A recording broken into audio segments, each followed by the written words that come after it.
Assalamualaikum warahmatullahi wabarakatuh. Perkenalkan, nama saya Livia Setiawati Ginting dari kelas 10 Multimedia 1. Pada hari ini, saya akan tentang seorang anak yang bernama Harun. Harun adalah seorang anak berumur 12 tahun yang hidup sebatang kara. Ia tidak memiliki seorang ayah, tidak memiliki seorang ibu, dan juga tidak memiliki seorang saudara. Dia memenuhi kebutuhannya dengan bekerja sebagai seorang pengamen. Pada malam itu, Harun sedang mencari sebuah tempat untuk beristirahat karena dia tidak memiliki tempat untuk tinggal. Saat di tengah perjalanan, dia tidak sengaja berpapasan dengan seorang kakek yang bertubuh bungkuk. Ya Allah, itu kakeknya membawa barang banyak sekali. Apa tidak keberatan ya? Pikir Harun. Dengan rasa ingin tahunya, Harun pun menghampiri sang kakek. Permisi kek. Iya deh, ada apa? Kata Harun. Kakek, kakek, kakek bawa barangnya. Apa nggak keberatan kek? Enggak kok dek, nggak berat. Kakek masih kuat loh. Kakek memang mau lagi ngapain? Kakek mau pulang loh dek. Memang rumah kakek di mana? Rumah kakek di kampung sebelah. Wah, itu mah jauh dong kek. Gak apa-apa loh dek. Kakek, saya bantu ya kek. Loh, kan kakek bilang tadi kakek masih kuat. Udah nggak apa-apa, biar Harun aja yang bawa. Ya udah, makasih loh ya. Kakek dan Harun pun pergi pergi ke kampung sebelah untuk ke rumah sang kakek. Sesampainya di rumah sang kakek, Harun diajak oleh sang kakek untuk beristirahat sejenak. Tiba-tiba terdengarlah suara perut sang kakek yang kelaparan. Aduh, kakek belum makan ya? Oh iya loh dek, tadi botol bekas yang kamu bawa di karung itu belum kakek setor. Makanya kakek belum makan pagi ini.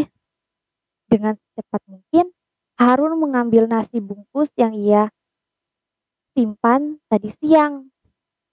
Kakek, Harun punya nasi bungkus nih. Buat kakek aja makan ya.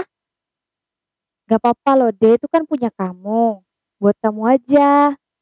Gak usah kek, buat kakek aja. Kakek kan lapar dari pagi belum makan.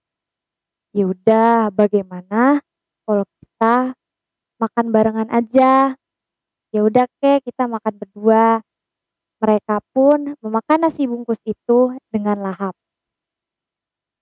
Pada malamnya, kakek pun tertidur dengan pulas. Namun, Harun tidak bisa tidur memikirkan si kakek. Kakek hidup sendirian di gubuk tuanya itu. Dan Harun sedih melihatnya. Dia ingin membantu sang kakek bagaimanapun caranya. Keesokan paginya, Harun pun pergi keluar dan membeli nasi bungkus untuk sarapan buat kakek menggunakan uang sisa pengamennya. Pagi dek, pagi kakek. Ada apa ini? Banyak sekali makanan. Ini loh kek, sarapan buat kita berdua. Ini kamu yang beli. Iya loh kek, buat kita berdua makannya. Yuk kek kita makan. Makasih loh dek. Harun dan kakek pun sarapan. Tiba-tiba Harun pun memiliki sebuah ide untuk membantu sang kakek. Kakek, hari ini kakek nggak usah kerja ya. Loh, kenapa loh dek? Harun pengen bantuin kakek untuk bekerja. Tapi kakek, Harun ini boleh gak tinggal di rumah sama kakek? Tinggal di rumah sama kakek? Iya, tapi nanti Kak Harun juga harus bantuin kakek. Kakek istirahat aja di rumah. Ya Allah deh, makasih banyak. Iya, Kek. Dengan gitu, Harun pun berpamitan dengan kakek dan pergi untuk bekerja. Pesan moral yang ingin saya sampaikan adalah berjuang itu memang susah, tidak memandang apakah dia seorang anak kecil ataupun orang dewasa. Setiap orang pasti harus berjuang. Terima kasih. Assalamualaikum warahmatullahi wabarakatuh.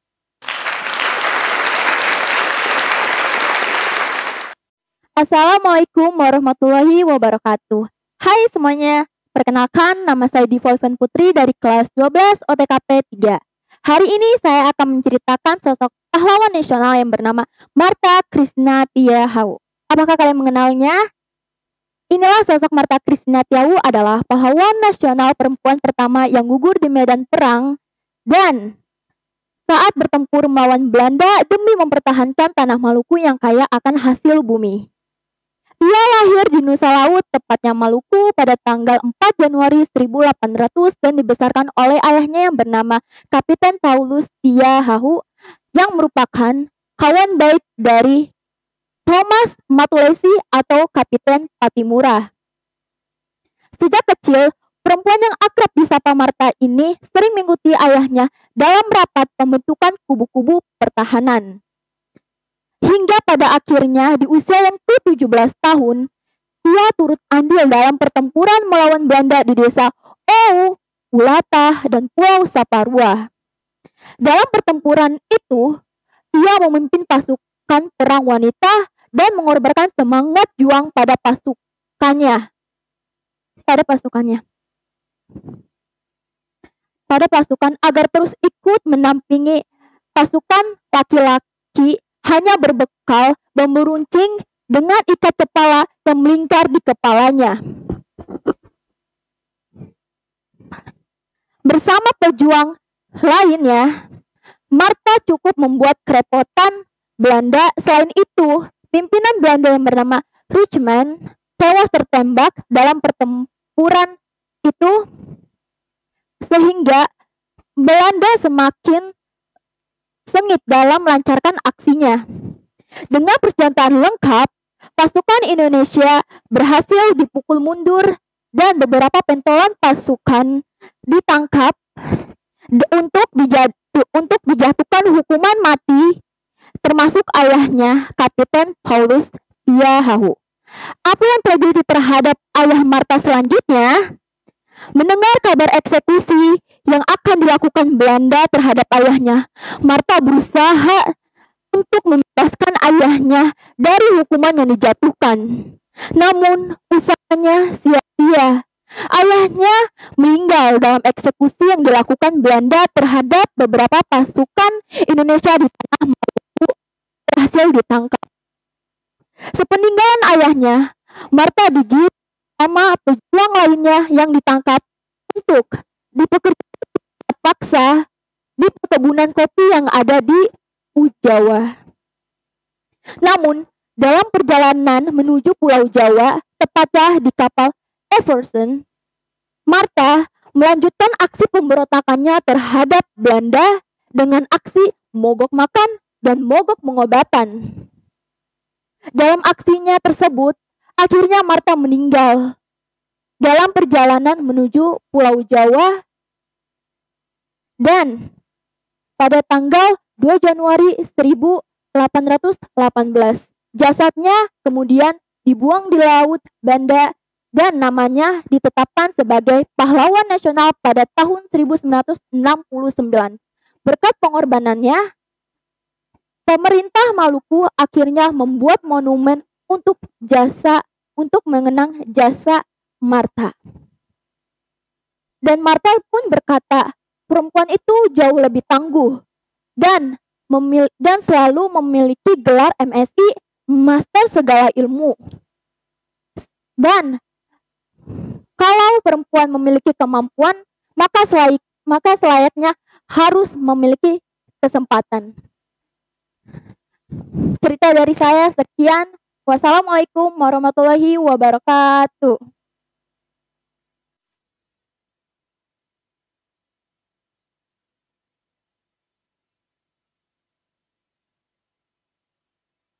Apa arti kemerdekaan sebenarnya?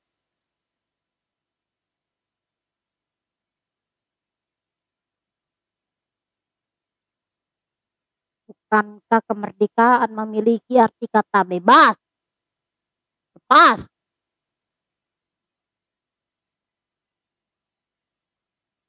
Memang kita sudah lepas dari para penjajah, tapi mengapa masih banyak yang merasakan tertekan?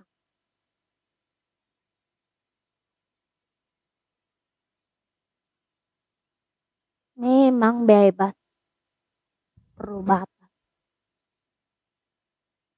tapi batas seperti apa juga ini perlu dipahami.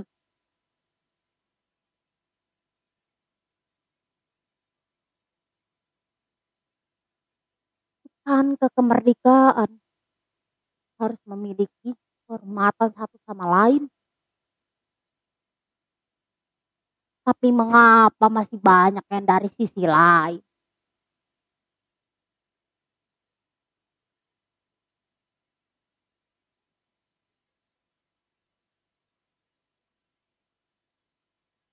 Kebebasan memang harus mempunyai tanggung jawab, dan lepas juga harus menjaga diri untuk tidak terjermat.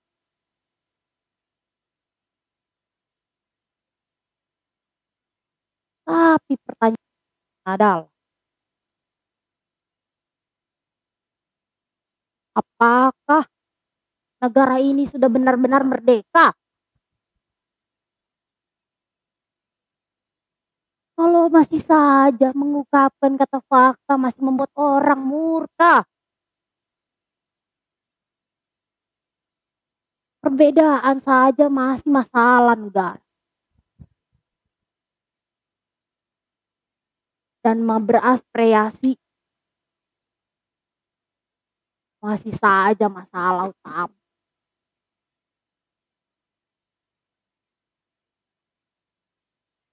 Negara merdeka belum tentu rakyatnya juga merdeka.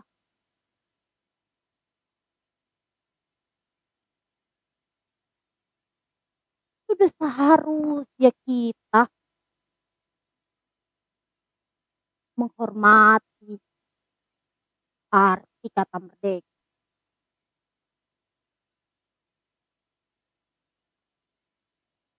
Sudah seharusnya kita menghormati para penjajah dengan cara tetap menghormati arti kata merdeka.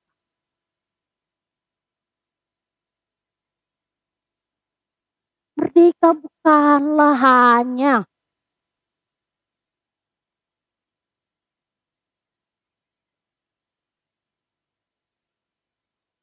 dilihat dari satu mata. Merdeka juga bukan hanya lepas dari para penjajah.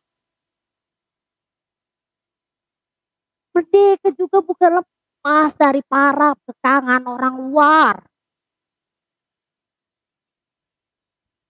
Tapi merdeka adalah hak setiap manusia yang harus ditetapkan secara merata. Kami ini sudah tua.